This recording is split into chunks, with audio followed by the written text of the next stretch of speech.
Rounds of heavy rain producing strong to severe storms into parts of southeastern Kentucky. We're tracking the latest warnings just ahead.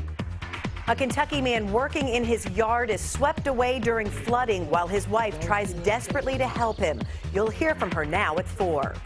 And the race for the White House comes to Kentucky. We're live in Ashland, where Hillary Clinton made a campaign stop today.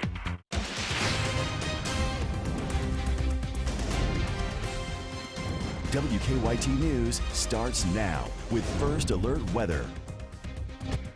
Good afternoon, I'm Jennifer Palumbo. We are starting this week with more showers and storms, and high water is causing some problems. Here's a live look at one of our sky cams in downtown Lexington, where it's raining and in the low 60s right now. Heavy rain is a real threat in southeastern Kentucky. WKYT Chief Meteorologist Chris Bailey has the latest on this First Alert Severe Weather Day. And Chris, some warnings right now. Yeah, a lot of flash flood warnings coming out of southeastern Kentucky. Jennifer, this is an area that has been worked over the past couple of days, and now you're getting in on these repeat strong and severe thunderstorms across southeastern Kentucky, putting down just an absolutely a large amount of rain. So a ton of rain continues to fall into these areas. Areas shaded in yellow, severe thunderstorm warnings for parts of southeastern Kentucky, and then you have that flash flood warning for all the counties that are shaded in green. You're getting in on the repeat showers and thunderstorms coming in from southwest to northeast. We've had large hail producing thunderstorms that have been on the move. Strongest storm right now in that radar view is just to the northeast of Barberville. Get up into Manchester, Clay County. Got to watch for high water into this particular area. From Daisy down toward Cumberland and Harlan, severe thunderstorm that may be producing up to golf ball size hail. Defender radar network now across parts of the Jackson area back into Boonville into Owsley County, picking up on a ton of rain. We have a picture of some flooding coming out of the Owsley County area. Take a look at that shot from Highway 11 there into Owsley County. Underwater, getting reports of flooding into Magoffin County again. Second day in a row now with high water near the Salyersville area. Back to Defender to show you how the northern edge of the rain. Boy, it's a very sharp cutoff. It's dry on the west side of Lexington, but it is raining on the east side of town. Now, give it a little bit, and a lot of that rain in the Bluegrass region will begin to dissipate. Those thunderstorms southeastern Kentucky with a severe thunderstorm watch that'll go until 11 this evening, and a flash flood watch for all of eastern Kentucky through the evening as well. We will continue to focus more on the flood threat, Jennifer, over southeastern Kentucky compared to a true severe weather threat. Yes, we're getting in on some large hail, but the flash flooding is always something that is the biggest concern around here, especially you get down in the mountains of eastern Kentucky, and we'll continue to watch the waters and let you know if we get any more warnings. Thank you, Chris. And this weekend's flooding is blamed for the death of a northern Kentucky man. Paul Schweitzer was swept away by floodwaters near Highway 368 in Owenton last night. He was found dead early this morning about 3 miles from his home. His wife says he was a mechanic and was working on a customer's truck in the yard when the water started rising. She grabbed a life vest and tried to save him, but couldn't reach him in time. I'm still watching for him. It's not sunk in that he's not going to be there when we wake up. I'm not going to get no more high fives. Hasn't quite sunk in. Rescuers and family members spent about 10 hours searching before they found Schweitzer's body. We're getting a better view of the damage storms left behind in Jessamine County. Officer Don flew over Atlas Farms on Keene Road this morning. High winds ripped the roof off 2 barns. Most of the larger barn is still intact. Winds flattened a smaller nearby barn. We have no reports of any injuries. Now to the race for the White House. Today, Kentucky is in the political spotlight with Democratic frontrunner Hillary Clinton campaigning in Ashland. WKYT's Sean Moody is live in Boyd County with our top story at 4. Sean? Hey there, Jennifer. Hillary Clinton's visit lasted a couple of hours here at Alma's Italian in downtown Ashland, and it was a town hall meeting, style meeting rather, inside, and the big topic was the economy. Several people told Clinton about all the jobs lost in the coal and steel industries around eastern Kentucky. Clinton called the loss of jobs a tragedy. There were groups of supporters and protesters out here on the sidewalk. A lot of people here have said that Clinton as president would make things worse for people who still work in coal. Clinton said that the challenges coal faces are complicated, from market forces with natural gas becoming more favorable to things like environmental factors. Supporters said that they expected Clinton would work to make women's voices heard if she were elected. Now, as far as jobs go, Clinton said that she's got a plan for helping people who've lost all types of jobs across Appalachia. It's not only coal. We've got economic pressures in Appalachia that have to be addressed overall. And what I'm saying is I'm laying out a plan. I'm telling people what I want to do. I'm saying to voters, hold me accountable. I'm not just here today, gone tomorrow. That's not the kind of person I am. I can't promise that, you know, we can have a miracle, but I can sure promise we're going to work hard to do everything possible to create economic opportunity in one of the most strategically important, geographically well-placed parts of our country. This was just one of a few stops that Clinton is making. From here, Clinton will head to West Virginia, where she'll tour a health and wellness facility, and then she'll meet with retired mine workers later this afternoon. Live in Ashland, Sean Moody, WKYT. Thank you, Sean. And Hillary Clinton is getting some help from her husband. Former President Bill Clinton will make 3 stops in Kentucky tomorrow in Lexington, Louisville, and Moorhead. So far, details have not been released. Clinton's challenger, Senator Bernie Sanders, will be in Kentucky tomorrow. He will hold a rally at Waterfront Park in Louisville. Then on Wednesday, he'll have a rally at the Lexington Center and Heritage Hall. Doors open at 4 in the afternoon. Both events are free and open to the public. Indiana is the focus on the Republican side with tomorrow's primary. Senator Ted Cruz needs a big win there to stop Donald Trump from locking up the GOP nomination before the convention. The latest poll shows Trump with a 15-point lead over Cruz, and John Kasich has fallen significantly behind Trump after pulling out of the state. State police are trying to determine if a fire and break-in this morning are connected to 2 other recent arson fires. The latest fire happened on Woods Road in Nicholasville. Neighbors say they saw the smoke and ran to the home where they found the garage door open.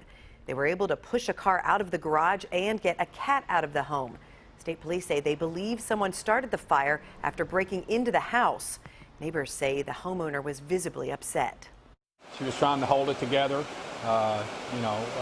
Looks like she could start crying at any time, and I wouldn't blame her. You know, it's devastating to drive up and see your house on fire and know that all your personal belongings are going to be ruined. On Friday, 2 other homes, one in Jessamine County and the other in Garrett County, caught fire. Police say it's possible all 3 fires are connected. They're asking people living in those areas to let them know if anyone suspicious has come to their home recently knocking on their door. We'll have the latest on this investigation on WKYT News at 5. Our reporters are working on a number of other stories for WKYT starting at 4:30. Amber Philpott joins us from the newsroom with a look at some more of the news in progress. Good afternoon, Amber. Good afternoon to you, Jennifer. 2 more teens have been charged in connection to a Mercer County High School student's murder. Megan Sims and Zachary Lay, both 18, were arrested over the weekend. Police say they helped sell the gun used to kill 17-year-old Tristan Cole. He was found shot to death off Deep Creek Road in April. A 3rd teen is charged in his murder. We're glad that some of the stories coming out. We're glad that the people that's involved is actually getting arrested. We don't know a lot because they won't tell us a lot, of course. But we just want justice for Tristan. Is what we want. You know, we want the people guilty punished. Sims is out of jail. Lay went in front of a judge this afternoon for his arraignment. State police confirmed Sims and Lay are students at Mercer County High School. The latest on the case ahead on WKYT News at 4:30. With so much concern over mosquito season this year, Central Kentucky pest control companies say their phones are ringing off the hook with people concerned about Zika virus. Even though it's early in the season, companies say they're getting flooded with requests to spray, especially by women who are pregnant. You're going to hear from one of those companies on WKYT News at 5:30. That is a look at just some of the news in progress. Jennifer, back to you. Thank you, Amber. Now to some stories making headlines across the nation at 4. Most of Detroit's 46,000 public school students were home today following a teacher sick-out. Protests that came after finding out that their school district, one that is deeply in debt, may soon not be able to pay teachers. Scott McLean has the story. It's teachers calling in sick, but it's the school system that's really ailing. The future of Detroit is as much at stake here as the future of the school system. Detroit public school teachers protesting Monday, calling in sick en masse, forcing all but 3 schools in the district to close. The issue? Money. Not enough to pay some teachers in July and August. We have already worked. So if we continue to work, it will be like we are working for free. What profession works for free? The school district is deeply in debt, $515 million so far, and will run out of funds on July 1st, unless the state legislature steps up with more cash, and quickly. The Michigan legislature understands the urgency and importance of the reform legislation that is before it. It's not the first sick out in Detroit. In January, teachers walked out over poor school conditions. In some cases, there were rats, cockroaches, black mold, and even crumbling ceilings. This time, teachers have had enough. We have reached a breaking point. Enough is enough. The district says this latest walkout doesn't help. In fact, it will cost them $2 million in state funding. Instead, it wants the community to put pressure on lawmakers. The DFT called for a sick out. I'm calling for people to call Lansing. Teachers are expected to be back in class Tuesday. In Washington, I'm Scott McLean. The curtain has fallen a final time for elephants performing at Ringling Brothers and Barnum & Bailey Circus. The circus has permanently retired the animals after becoming caught between animal rights activists' concerns and Americans' shifting views. The last 11 female elephants touring with the circus took their final bow last night in Rhode Island. It's the end of a 145-year tradition. The elephants will live at Ringling's 200-acre Center for Elephant Conservation in Florida. It could be good news for people trying to save money on their TV bills. How Hulu may soon offer live TV in WKYT Money Watch. And now you can say I do at the most magical place on earth if you can afford it. Disney World weddings next on WKYT News at 4. Keep up with the latest news on WKYT.com. Join the conversation on Twitter and become a part of the WKYT Facebook family.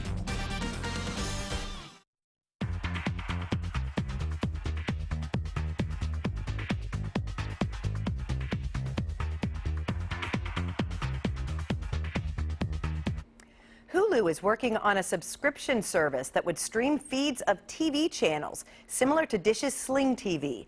That tops today's WKYT Money Watch. The Wall Street Journal says Hulu could launch the program early next year, creating direct competition to traditional pay TV providers. Apple may be tweaking its autocorrect feature on iPhones. According to Apple Insider, the tech company filed a patent for a system that would let your friends know when autocorrect has been at work. It could help users avoid potential confusion and embarrassment. Weddings are getting more expensive, and going to them has as well. The average cost of attending is now $703 per wedding, according to American Express. That includes things such as airfare, hotel rooms, and clothes, but it does not include wedding gifts. You can now get married in the most magical place on earth. Florida's Disney World announcing couples can now hold their wedding ceremonies inside the Magic Kingdom in the park's new East Plaza Garden. You can make your way to the altar with the majestic spires of Cinderella Castle rising behind you. Before now, the only other Magic Kingdom spot had been the train station. You can get pricing and other information at DisneyWeddings.com. An Illinois woman is suing Starbucks for putting too much ice in its drinks and skimping on the actual coffee. The class action lawsuit claims customers who ordered a venti are paying for 24 ounces of coffee, but ice takes up about 10 ounces. The woman is asking for $5 million in damages. Starbucks has called the lawsuit absurd. This downtown warehouse is going to be turned into the Derby Eve place to be. I'm Deanne Stevens, out and about with Derby Eve Lexington today. It's another afternoon of booming showers and thunderstorms across parts of especially eastern Kentucky. Up next, we'll track that in your Derby weekend forecast in a moment. WKYT First Alert Severe Weather Day. We continue to track those rounds of heavy rain producing thunderstorms southeastern Kentucky. All the counties that are in green, flash flood warning that stretches from Pulaski County through Laurel County all the way into parts of southern West Virginia. Good news on the severe weather front. All the warnings have now expired into southeastern Kentucky. So we're looking at your Defender radar network, and yes, the storms are coming back down a little bit. So the overall severe weather threat outside of flooding is now beginning to diminish. We are looking into southern Kentucky, heavy rains, Whitley City, McCreary County, over into Corbin, the Williamsburg area, most of Knox County, and then northeast from there into parts of Clay County over toward Hyde and Leslie County, catching a bit of a break. As strongest thunderstorm that we are tracking right now is moving into Letcher County out of southern parts of Perry County. Here's the area we're really going to highlight over the next few hours for additional flooding. Some of these areas were hard hit yesterday with flash flooding into parts of Floyd County, Magoffin County, through Jackson in Breathitt County, and points to the southwest from there toward the Boonville area into Owsley County. We were showing you some pictures of flooding across Highway 11 there out of the Boonville area earlier. This is going to be the favored corridor for local high water. Now, this is also an area that earlier today picked up on some big-time hail-producing thunderstorms. Take a look and a listen at this video of hail out of Jackson in Breathitt County from a little earlier this afternoon. Wow. And we had reports up to golf ball size hail with these storms across southeastern Kentucky. That was from a little earlier. And if you notice there, look at the leaves that are coming down. The leaves were being stripped by the hail. The hail was so large, up to golf ball size hail, knocking down a lot of those leaves as well. Wow. All right, back to Defender Radar Network. The hail aspect of this complex of thunderstorms now beginning to wind down a little bit. Farther north that we go, it's just been some general rains from the Moorhead area back into parts of Lexington. Lexington Metro, east side, getting in on heavy rains. West and north of town, not so much. Very sharp cutoff, and it decided to put up shop right on top of the city of Lexington. But on the overall view, you can see how things are slowly beginning to diminish into southeastern Kentucky. Severe thunderstorm watch came out hours after the first severe thunderstorm warning was issued. It'll never see 10 o'clock, that expiration time on that. It will go by the wayside shortly. Flash flood watch this evening for all the counties that are shaded in the green, and some of those severe flash flood warnings are actually outside of the watch. We go through tomorrow. What are we talking about? It's not as stormy. It's cooler, temperatures into the 60 to 65 degree range into most of central and eastern Kentucky. Hour by hour forecast with the showers and the storms that are working across southeastern Kentucky. That cooler air comes in tonight. Low 50s to begin the day tomorrow. Tomorrow afternoon, we're going to spike it into the mid and upper 60s for at least a little while. Then all of a sudden, the numbers start to come down as we go through tomorrow night. And on Wednesday, showers and thunderstorms will become likely. We may struggle to get to 60 for a time Wednesday and into Thursday. Can we get rid of the ugly in time for Kentucky Derby weekend? As of now, that appears to be the case. Better weather for Oaks Day into Derby Day, and then some more storms coming in behind that by Saturday night into Sunday. Right now, let's check on traffic. Here's Officer Don.